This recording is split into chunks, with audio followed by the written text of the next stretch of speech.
ಅನಾವರಣ. ವಾಲ್ಮೀಕಿ ನಿಗಮದ ಅಧಿಕಾರಿ ಚಂದ್ರಶೇಖರ್ ಆತ್ಮಹತ್ಯೆ ಪ್ರಕರಣ. ಚಂದ್ರಶೇಖರ್ ಮನೆಗೆ ಸಿಐಡಿ ಅಧಿಕಾರಿಗಳ ಭೇಟಿ. ಶಿವಮೊಗ್ಗ ನಗರದ ವಿನೋಬ ನಗರದ ಕೆಂಚಪ್ಪ ಬಡಾವಣೆಯಲ್ಲಿ ಇರುವಂತಹ ಚಂದ್ರಶೇಖರ್ ನಿವಾಸ.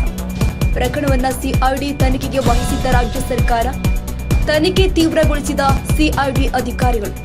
ಎಲ್ಲ ಆಯಾಮದಲ್ಲೂ ತನಿಖೆ ಮಾಡ್ತಾ ಇರುವ CID team. DYSP Mohammed Rafi ನೇತೃತ್ವದಲ್ಲಿ ಮುಂದುವರಿದ ತನಿಖೆ. ಚಂದ್ರಶೇಖರ್ ಕುಟುಂಬಕ್ಕೆ ಸಾಂತ್ವನ ಹೇಳಲು ಬಂದಂತಹ ಕೋಟ ಶ್ರೀನಿವಾಸ್ ಪೂಜಾರಿ.